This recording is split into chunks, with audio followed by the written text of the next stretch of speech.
तो गाँव वालों, हम इस वीडियो में पढ़ेंगे थर्मल प्रॉपर्टीज ऑफ मैटर का सेकंड टॉपिक, जो कि है अपना थर्मल एक्सपेंशन। चलो मैं इसको पहले इलेबोरेट कर देता हूं आपको। ठीक, तो थर्मल मतलब हीट और एक्सपेंशन मतलब क्या होता है, इंक्रीज होना। तो जब भी हम किसी बॉडी को गर्म करते हैं तो उसका जो साइज है या फिर डायमेंशन है वो इंक्रीज हो जाता है। इसी प्रॉपर्टी को या फिर इसी फिनोमेना को हम क्या कहते हैं, थर्मल एक्सपेंशन। तो मैं लिख देता हूं यहाँ पे, सबसे पहला टॉपिक आज जो हम पढ़ने वाले हैं वो है thermal expansion. Thermal expansion, thermal expansion मतलब क्या होता है कि जब भी हम किसी बॉडी को गर्म करेंगे तो उसका डायमेंशन या फिर साइज भी कह सकते हैं वो इंक्रीज हो जाता है। तो इसी प्रोसेस को हम थर्मल एक्सपेंशन कहते हैं। यहाँ पे डेफिनेशन लिख देता हूं, इट इज द इंक्रीज हो जाता है इन साइज कह दूं या फिर डायमेंशन कह दे, साइज या फिर डायमेंशन ऑफ अ बॉडी। कब? जब उसको गर्म किया जाएगा, व्हेन इट इज हीटेड या फिर इट गेट हीटेड भी लिख सकते हैं, इट इज हीटेड। ठीक, तो हमने क्या बोला कि साइज में या फिर डायमेंशन में इंक्रीज होना कब? जब किसी को गर्म करेंगे, किसी बॉडी को। अब जो थर्मल एक्सपेंशन होता है गाँव वालों, तीन टाइप का होता है। जी हाँ, थर्मल एक्सपेंशन जो होता है वो अपने पास तीन टाइप का होता है। अब एक एक करके देख लेते हैं। देखिए, 1, 2 और 3 की बात करेंगे। तो सबसे पहले बात करते हैं कि ये मेटालिक रॉड तो है नहीं, तो फिर भी मान लेते हैं। तो हम क्या कहेंगे, मान लीजिए कि ये क्या है, मेटालिक रॉड है, और मेटालिक रॉड को जब गर्म किया जाएगा तो इसका जो लेंथ है ना वो थोड़ा सा इंक्रीज हो जाता है। तो जब भी किसी मेटालिक रॉड को गर्म करें और जो लेंथ में इंक्रीजमेंट आए, अगर लेंथ बढ़ रहा हो किसी का, तो इस टाइप के एक्सपेंशन को ये है। तो अगर लेंथ बढ़ रहा है तो थर्मल एक्सपेंशन ही हुआ। थर्मल एक्सपेंशन मतलब हीट किया तो लेंथ बढ़ गया। तो अगर किसी का लेंथ बढ़े तो इस टाइप के एक्सपेंशन को हम कहते हैं लीनियर एक्सपेंशन। क्या कहते हैं? लीनियर एक्सपेंशन कहते हैं। लीनियर एक्सपेंशन मतलब लेंथ में इंक्रीज होना गर्म करने की वजह से। अब दूसरा मान लीजिए कि आप मान लीजिए कोई मेटालिक सरफेस है आपके पास, मेटालिक प्लेट है। तो जब आप मेटालिक प्लेट को गर्म करोगे, हीट दोगे, तो उसका सरफेस एरिया थोड़ा सा बढ़ जाता है। तो जब किसी का सरफेस एरिया बढ़ रहा हो हीट देने की वजह से, तो इस टाइप के थर्मल एक्सपेंशन को हम कहते हैं सुपरफिशियल एक्सपेंशन। क्या कहते हैं? सुपरफिशियल एक्सपेंशन कहते हैं। क्लियर है? अब तीसरे की बात करते हैं। अब मान लीजिए कि कोई मेटालिक क्यूब हुआ, तो अगर आप किसी मेटालिक क्यूब को हीट दोगे, गर्म करोगे, तो उसका वॉल्यूम बढ़ जाता है। और जब भी कोई वॉल्यूम में इंक्रीज हो रहा हो तो इस टाइप के थर्मल एक्सपेंशन को हम कहते हैं क्यूबिकल एक्सपेंशन। क्या कहते हैं गाँव? क्यूबिकल एक्सपेंशन कहते हैं। क्लियर हुआ? तो हमने क्या बोला कि जो थर्मल एक्सपेंशन होता है वो अपने पास तीन टाइप का होता है। कि पहला लीनियर एक्सपेंशन, यानी कि किसी रॉड का, किसी मेटालिक रॉड का गर्म करने पे, हीट देने पे उसका जो लेंथ है वो बढ़ रहा होगा। पहले लेंथ इतना था, अब इतना इंक्रीजमेंट हो गया।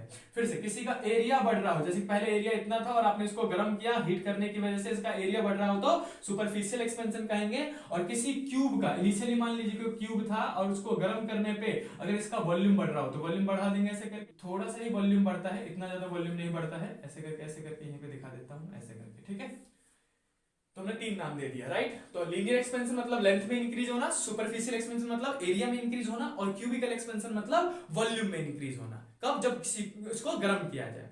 अब बात करते हैं कि भैया ये एक्सपेंशन हो ही क्यों रहा है, what is the reason of expansion. तो मैं आपको समझाता हूं। देखिए, 3 से 4 लाइन ले लेते हैं। तो हम क्या बोलेंगे कि जब भी हम किसी बॉडी को गर्म करते हैं, मान लीजिए कि अपने पास जो ये रॉड था, इस रॉड को हमने गर्म किया, तो रॉड के अंदर तो मॉलिक्यूल्स होंगे ना, लाइन टू लाइन, 1 2 3 4 5 ऐसे करके मॉलिक्यूल्स लाइन टू लाइन लगे होंगे। तो हम क्या बोलेंगे, जब भी हम किसी बॉडी को गर्म करते हैं। अब एक चीज और याद रखिएगा, आपने बचपन में 9th में पढ़ा होगा कि जो सॉलिड के पार्टिकल्स होते हैं वो अपनी जगह में वाइब्रेट करते रहते थे, टुई टुई टुई टुई ऐसे करके। लिक्विड के मॉलिक्यूल दूर दूर जाके, इंटरमॉलिक्यूलर स्पेस बहुत ज्यादा होता है। और गैस के मॉलिक्यूल बदतमीज घूमते ही रहते हैं, आते ही नहीं कभी कभी पास, है ना। तो हम सॉलिड की बात कर रहे हैं। तो सॉलिड के मॉलिक्यूल क्या करते हैं, अपनी जगह पे ऐसे करके एटॉमिक वाइब्रेशन करते रहते हैं। क्या करते रहते हैं? एटॉमिक वाइब्रेशन करते रहते हैं। तो हम क्या बोलेंगे कि जैसे ही मान लीजिए हमने इसको क्या किया, हीट दिया, किसी रॉड को हीट दिया, तो जो मॉलिक्यूल्स है उसको काइनेटिक एनर्जी तो बढ़ जाएगी। हीट देने की वजह से काइनेटिक एनर्जी बढ़ती है। यहां पे लिखता जा रहा हूं, देखते रहिएगा। हीट देने की वजह से काइनेटिक एनर्जी बढ़ेगी, काइनेटिक एनर्जी बढ़ने की वजह से दूर जल्दी जल्दी कोलाइड करेंगे। और जो बीच में एटॉमिक वाइब्रेशन का एम्पलीट्यूड कहते हैं, हम इसको क्या कहते हैं? एम्पलीट्यूड। तो हीट देने की वजह से काइनेटिक एनर्जी बढ़ी, और काइनेटिक एनर्जी देने की वजह, काइनेटिक एनर्जी बढ़ने की वजह से एटॉमिक वाइब्रेशन का जो एम्पलीट्यूड है वो इंक्रीज हो जाता है। यानी कि पहले इतनी इतनी दूरी पर वाइब्रेट कर रहे थे, अब इतनी इतनी दूरी पर वाइब्रेट करेंगे।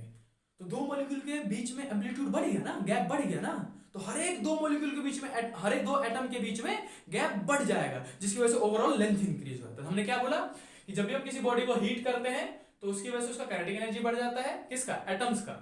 हीट करने की वजह से एटम्स का काइनेटिक एनर्जी बढ़ेगा, एटम्स का काइनेटिक एनर्जी बढ़ने की वजह से amplitude of atomic vibration increase हो जाएगा, और जिसकी वजह से ओवरऑल लेंथ इंक्रीज हो जाएगा। तो अगर आपसे कोई पूछे कि लेंथ में इंक्रीज क्यों होता है, तो आप ये चार स्टेप में उसको समझा दोगे। तो चलिए अब इसको मैं जल्दी से रब कर देता हूं और एक एक करके हम पढ़ना स्टार्ट करते हैं। लीनियर एक्सपेंशन का हम फॉर्मूला निकालेंगे, फिर सुपरफिशियल एक्सपेंशन का, और फिर क्यूबिकल का। इस वीडियो में हम सिर्फ फॉर्मूला निकालेंगे। नेक्स्ट वीडियो में मैं आपको एक प्रूफ कराऊंगा और इसी फॉर्मूलों पे, इन्हीं फॉर्मूलों पे क्वेश्चन भी प्रैक्टिस करेंगे। ठीक, मैं जल्दी से क्लियर करता हूं। तो चलिए सबसे पहला स्टार्ट करता हूं लीनियर एक्सपेंशन। लीनियर एक्सपेंशन की बात करेंगे हम, इसका हमें फॉर्मूला निकालना है लीनियर एक्सपेंशन। तो देखिए लीनियर एक्सपेंशन में क्या होता है कि हम पहले कंसीडर कर लेते हैं कि हमारे पास एक रॉड है जिसका इनिशियल लेंथ कितना है, L1 मान लीजिए आप, इसका इनिशियल लेंथ L1 था। इसको हमने हीट किया, गर्म किया, और गर्म करने की वजह से इसका लेंथ थोड़ा सा इंक्रीज हो गया। पहले लेंथ कितना था, इतना, यानी कि यहां से यहां तक का लेंथ देखा जाए तो वो L1 होगा पहले के बराबर, और ये जो लेंथ है वो delta L increase in length हो गया। ठीक, इतना लेंथ बढ़ गया। एक्चुअली में इतना नहीं बढ़ता, थोड़ा सा बढ़ता है, वो मैं आपको दिखाने के लिए इतना बढ़ा रहा हूं। अब पहले टेम्परेचर कितना था इसका, T1, और अब टेम्परेचर, हीट देने की वजह से टेम्परेचर तो बढ़ा होगा ना, ऑफ कोर्स T2 जो होगा वो ग्रेटर होगा T1 से, क्योंकि हमने इसी इसको हीट किया। तो अब हम क्या बोलेंगे कि जो इंक्रीज इन लेंथ है वो दो चीजों पे डिपेंड करता है। Delta L depends on two thing. पहला तो डायरेक्टली प्रोपोर्शनल होता है इनिशियल लेंथ के, कि कितना बड़ा रॉड लिया था आपने, जितना बड़ा रॉड लोगे उसका लेंथ उतना ही ज्यादा बढ़ जाएगा, और छोटा रॉड लोगे तो गर्म करने पे बहुत छोटा सा चेंज आएगा लेंथ में। तो हम बोलेंगे delta L is directly proportional to initial length of the rod. और दूसरा डेल्टा L यानी कि इंक्रीज इन लेंथ जो है वो डायरेक्टली प्रोपोर्शनल होता है कि कितना टेम्परेचर चेंज किया गया। तो डेल्टा T के भी डायरेक्टली प्रोपोर्शनल होता है, चेंज इन टेम्परेचर के भी डायरेक्टली प्रोपोर्शनल होता है। जितना ज्यादा हीट दोगे उतना ज्यादा टेम्परेचर में चेंज आएगा, उतना ज्यादा लेंथ इंक्रीज होगा, राइट। तो अब इन दोनों को कंबाइन करके हम क्या लिख सकते हैं कि डेल्टा L जो है वो डायरेक्टली प्रोपोर्शनल है L1 डेल्टा T के, राइट। और सबको पता है कि हम क्या करेंगे, डायरेक्टली प्रोपोर्शनल साइन हटाते हैं कांस्टेंट लगता है, तो यहाँ पे जो कांस्टेंट लगता है delta L is equal to, directly proportional sign हटा के हमने क्या लगाया, इज इक्वल टू लगाया, तो कांस्टेंट जो लगता है वो लगता है अल्फा L1 डेल्टा T हमने पहले का लिख दिया। ठीक, तो ये हमारा फॉर्मूला बनता है इंक्रीज, डेल्टा L मतलब इंक्रीज इन लेंथ का। यहाँ पे जो अल्फा होता है, अल्फा का नाम होता है coefficient, coefficient of linear expansion. Linear expansion के कोफिशिएंट कहते हैं उसको, लीनियर एक्सपेंशन। और हर एक मेटल का कोफिशिएंट ऑफ लीनियर एक्सपेंशन यानी कि अल्फा अलग अलग होता है, और क्वेश्चन में आपको ऑलरेडी गिवन होगा कि कॉपर का अल्फा इतना है, एल्युमिनियम का इतना है, ऐसे करके ऑलरेडी गिवन होता है। ठीक, तो हमने पहला फॉर्मूला निकाला किसका, इंक्रीज इन लेंथ का, वो आप क्या याद रखोगे, क्या होता है, delta L equal to alpha L1 delta T। यहाँ पे alpha coefficient, L1 initial length, delta T मतलब चेंज इन टेम्परेचर। अब बात करते, देखिए हमने इनिशियल लेंथ कितना माना था L1, और फाइनल लेंथ कितना L2 मान लीजिए। इसका जो टोटल लेंथ है यहां से लेके यहां तक का वो L2 मान लेता हूं। तो जो L2 होगा वो क्या होगा, L1 प्लस में डेल्टा L है ना। जो L2 है वो किसका, पहला L1 और डेल्टा L को प्लस कर दो तो L2 के बराबर हो जाएगा। तो हम यहाँ पे लिख देते हैं कि भैया जो L2 होगा हमारा वो L1 प्लस में डेल्टा L के बराबर होगा। अब L2 का L2 यानी कि फाइनल लेंथ, और L1 मतलब इनिशियल लेंथ, और प्लस में डेल्टा L हमने कितना निकाला, अल्फा L1 डेल्टा T, इसकी वैल्यू इसमें पुट कर देते हैं। तो हमें क्या मिलेगा, यहाँ पे हमें देखने को मिलेगा अल्फा L1 डेल्टा T लिख देंगे भैया। अब इन दोनों से कॉमन आ सकता है कुछ, ऑफ कोर्स आ सकता है, L1 कॉमन आएगा तो L2 इक्वल टू कितना आ जाएगा L1, और ब्रैकेट में लिखेंगे इसकी जगह में L1 तो बाहर चला गया, तो यहाँ बचेगा 1 प्लस में अल्फा का अल्फा, L1 बाहर गया कॉमन तो delta T। This is the formula for the final length of the rod. जहां पे L2 मतलब क्या है, L2 मतलब है final length of the rod, गरम करने के बाद फाइनल लेंथ कितना है। L1 मतलब क्या है, initial length of the rod, यानी कि गरम करने से पहले लेंथ कितना था। अब अल्फा डेल्टा T तो आपको पता ही है, क्लियर हुआ। तो अपने पास लीनियर एक्सपेंशन में सिर्फ दो फॉर्मूले आते हैं। पहला आता है डेल्टा L का, इंक्रीज इन लेंथ का, वो आप कितना लिखोगे, delta L equal to alpha L1 delta T, और दूसरा फाइनल लेंथ का L2 equal to L1 1 plus alpha delta T। इन दोनों फॉर्मूले का ही इस्तेमाल किया जाएगा और कुछ भी नहीं। जहां पे अल्फा क्या था, कोएफिशिएंट ऑफ लीनियर एक्सपेंशन। अब चलिए मैं इसको दोबारा रफ करता हूं। अब आता है सुपरफिशियल एक्सपेंशन जल्दी से।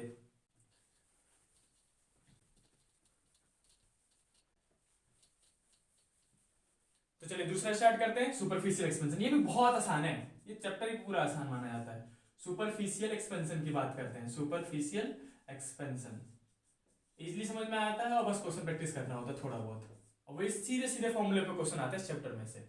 तो सुपरफिशियल एक्सपेंशन की बात करते हैं तो हम क्या बोलेंगे कि मान लीजिए अपने पास क्या था, एक मेटालिक प्लेट था जिसका इनिशियल एरिया आप कितना मानोगे, A1 मान लो, ठीक।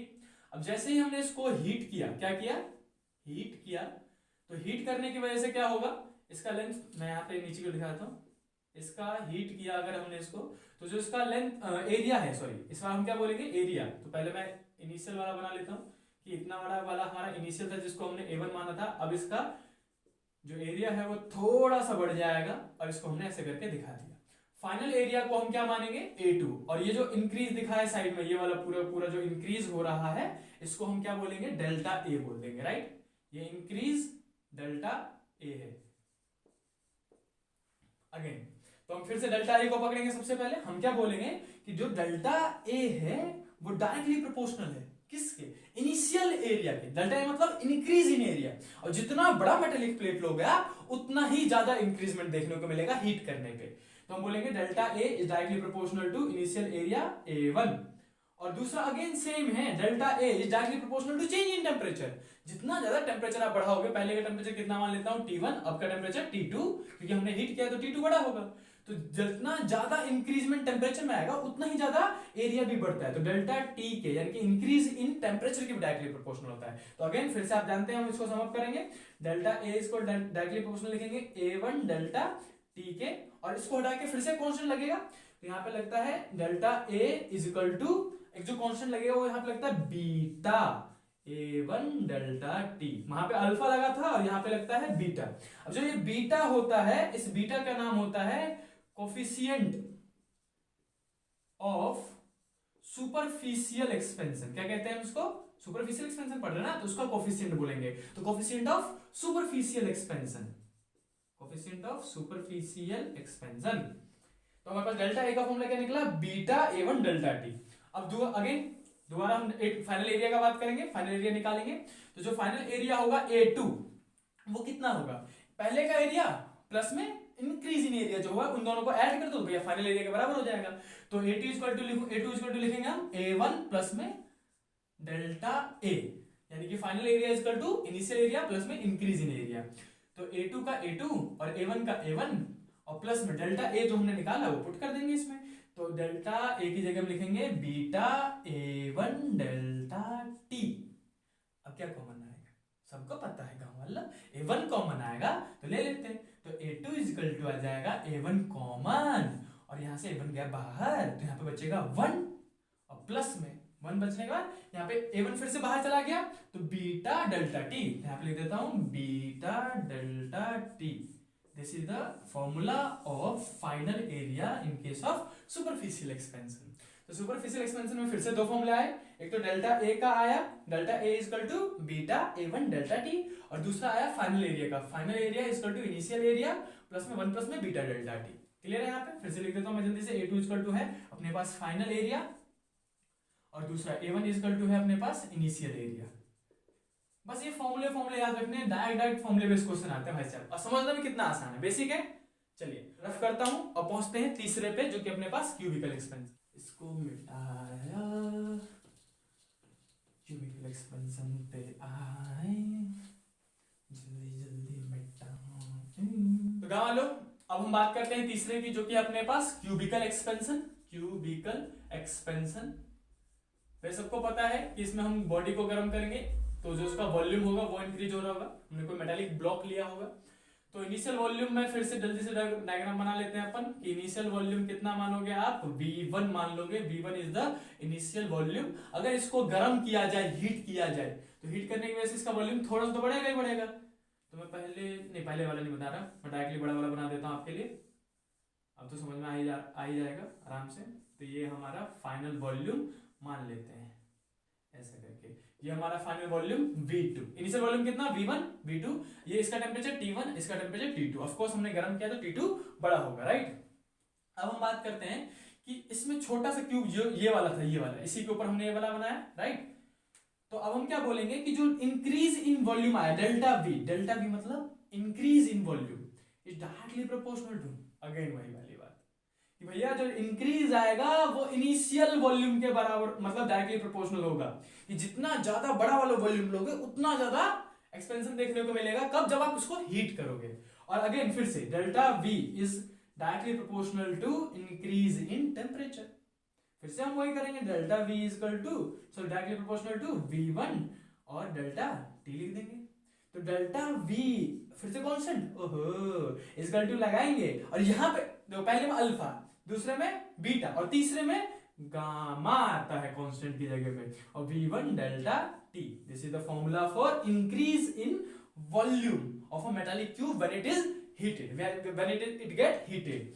तो यहाँ पे जो ये गामा है इसका नाम होता है, ऑफ कोर्स उसका नाम था कोएफिशिएंट ऑफ लीनियर एक्सपेंशन, इसका नाम होता है कोएफिशिएंट ऑफ क्यूबिकल एक्सपेंशन पढ़ रहे हैं ना हम, तो इसका नाम कोएफिशिएंट ऑफ क्यूबिकल एक्सपेंशन पड़ जाएगा। अब फिर से भैया फाइनल वॉल्यूम का एरिया निकालना है, सॉरी फाइनल वॉल्यूम का फॉर्मूला निकालना है। तो आइए, तो हम लिखेंगे V2 यानी कि फाइनल वॉल्यूम जो होगा वो इनिशियल वॉल्यूम प्लस में इंक्रीज इन वॉल्यूम होगा, राइट? बेसिक था ये भी। तो V2 is equal to V1 का V1 और डेल्टा V की जगह हम क्या लिखेंगे? डेल्टा V की जगह हम लिखेंगे हम गामा V1 डेल्टा T। तो यहाँ पे लिख देते हैं प्लस में गामा V1 डेल्टा T। अब अगेन V1 कॉमन आ जाएगा तो V1 कॉमन ले लेंगे, तो V2 is equal to V1 common लिए, यहाँ पे बच जाएगा 1 प्लस में gamma delta T, and this is the formula for final volume of metallic block when it get heated. अब फिर से यहाँ पे सबको पता है कि अपने पास V2 मतलब क्या है? Final volume. जल्दी जल्दी इसको भी लिख देता हूं मैं, final volume. V1 is equal to initial volume होगा, ये इनिशियल वॉल्यूम, यहाँ पे लिख देता हूं इनिशियल वॉल्यूम, खत्म। अब देखिए एक और रिलेशन है अपने पास। सबसे पहले हमने क्या पढ़ा? Linear expansion. लीनियर एक्सपेंशन में दो फॉर्मूले निकले, डेल्टा एल का फॉर्मूला था अल्फा L1 डेल्टा T, और L2 का फॉर्मूला था फाइनल लेंथ का फॉर्मूला L2। मैं लिख देता हूँ, चलिए यहाँ पे रिपीट करते हैं जल्दी से तीनों का। हम सबसे पहले जो कर रहे थे डेल्टा L का फॉर्मूला निकाला था, डेल्टा L कितना निकला था?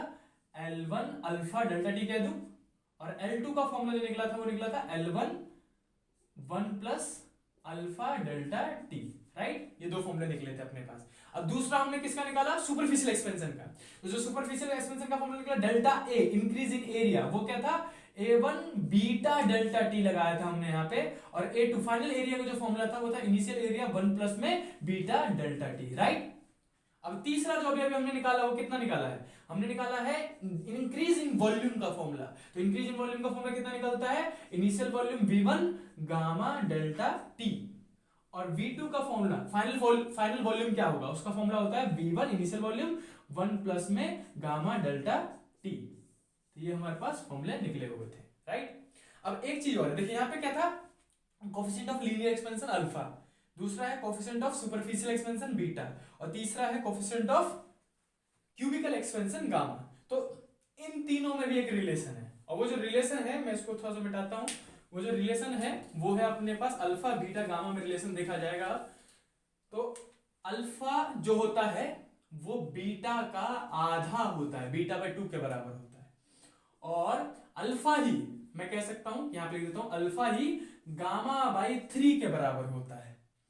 अल्फा बीटा बाय 2, अल्फा ही गामा बाय 3, यानी कि लीनियर एक्सपेंशन सुपरफिशियल एक्सपेंशन का आधा होता है, और लीनियर एक्सपेंशन क्यूबिकल एक्सपेंशन का 1/3 होता है। तो इन दोनों को कंबाइन करके हम लिख सकते हैं alpha is equal to beta by 2 is equal to gamma by 3। अब ये अभी तो रिलेशन बता रहा हूं मैं आपको, अगले ही वीडियो में हम इसका प्रूफ भी करेंगे। मैं आपको एक करा दूंगा, दूसरा आप खुद ही समझ जाओगे कैसे करना है। क्लियर? तो आज के लिए इतना ही, इस वीडियो में हमने बस इतना ही देखना था। अब अगले वीडियो में हम देखेंगे कि पहले इसका प्रूफ देखेंगे और फिर इन सभी फॉर्मूलों पे क्वेश्चन प्रैक्टिस करेंगे, राइट?